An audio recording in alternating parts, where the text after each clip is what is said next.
माझं राणा पाटील आणि ओमराजे निंबाळकर या दोघांना पण सांगणं आहे, या पुढील काळामध्ये जर तुम्ही शिवसैनिकाकडे वाकड्या नजरेनं जरी पाहायचा प्रयत्न केला तर त्याचे गंभीर परिणाम तुम्हाला येणाऱ्या काळामध्ये राजकीय परिणाम भोगावे लागतात. वाकची बैठक झाली, कार्यकर्त्याच्या तीव्र भावना आहेत.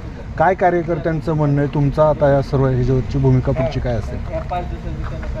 गेल्या 1 ते 1.5 महिन्यापूर्वी आपण पाहिलं असेल की आमच्या इथले खासदार त्यांनी आमच्याबरोबर गद्दारी केली आणि पक्ष सोडून निघून गेले.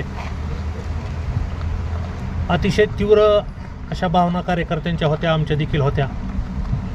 परंतु कुठंतरी सामाजिक समंजसपणा म्हणून किंवा तिथं आपल्यावर चांगले संस्कार झालेले आहेत म्हणून काही वाईट आम्ही त्या बाबतीमध्ये बोललो नाही. परंतु काल जो घडलेला प्रकार आहे ते स्वतः तर गेलेच, 100 खोके घेतले का 50 खोके घेतले ते घेऊन त्यांनी गेले. परंतु परत हे नगरसेवक आणि पंचायत समितीचे सदस्य आमचे फोडायला त्यांनी नको होते. ते अतिशय वाईट कृत्य त्यांनी केलेलं आहे. मी एवढंच सांगेन, येणाऱ्या काळामध्ये त्यांना याबाबतचे परिणाम निश्चितपणे भोगावे लागतील. शिवसैनिक हा गप्प बसणार नाही, आम्ही देखील गप्प बसणार नाही. हे मशालीच्या चिन्हावरती निवडून आलेले सगळे सदस्य होते. तुमच्यात जर दम होता तर तुम्ही या सगळ्या लोकांना राजीनामा द्यायला लावायचा होता आणि निवडणूक लढवून परत तुमच्या धनुष्यबाणाच्या चिन्हावर तुम्ही निवडणूक लढवून निवडून आणायला पाहिजे होतं. तसेच मागच्या आठवड्यात भारतीय जनता पार्टीनं सुद्धा कळंबचे आमचे जवळपास 9 नगरसेवक त्या ठिकाणी फोडले आणि ते देखील भारतीय जनता पार्टीमध्ये त्यांनी समाविष्ट करून घेतले.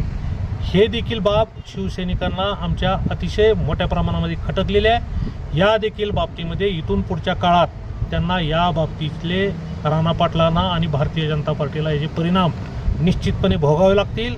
माझं राणा पाटील आणि ओमराजे निंबाळकर या दोघांना पण सांगणं आहे, या पुढील काळामध्ये जर तुम्ही शिवसैनिकाकडे वाकड्या नजरेनं जरी पाहायचा प्रयत्न केला तर त्याचे गंभीर परिणाम तुम्हाला येणाऱ्या काळामध्ये राजकीय परिणाम भोगावे लागतील. वाकड्या नजरेनं पाहण्याचा तुम्ही म्हणताय भोगावे लागतील परिणाम इशारा करताय, मात्र का सोडून जात आहेत लोक तुम्हाला? भाजपात असेल किंवा ओमराजेंकडे असेल, नेतृत्व कुठंतरी विश्वास राहिला नाही त्यांचा, किंवा शिवसैनिक तुमचे लोकप्रतिनिधी सैरभैर होत आहेत? ज्या पद्धतीने ओमराजे निंबाळकर हे पैसे घेऊन त्या ठिकाणी फुटले, त्याच पद्धतीनं राणा पाटील आणि ओमराजे या दोघांनी मिळून हा बाजार मांडला. आणि एकानं म्हणायचं 20 लाख देतो, दुसऱ्यानं म्हणायचं 30 देतो, पुन्हा त्यांनी म्हणायचं मी 50 देतो, कुणी म्हणायचं मी 1 कोटी देतो. असा बाजार मांडून गेल्या 15 दिवसात या दोघांनी मिळून ही फोडाफोडी केलेली आहे आणि म्हणून हे नगरसेवक फुटलेले आहेत. अशा पद्धतीचं राजकारण हे खरंच खूप म्हणजे घातक आहे आणि येणाऱ्या काळामध्ये अशा पद्धतीचं राजकारण हे संपवण्यासाठी आम्ही निश्चितपणे प्रयत्न करू, एवढीच ग्वाही मी आपल्याला देतो.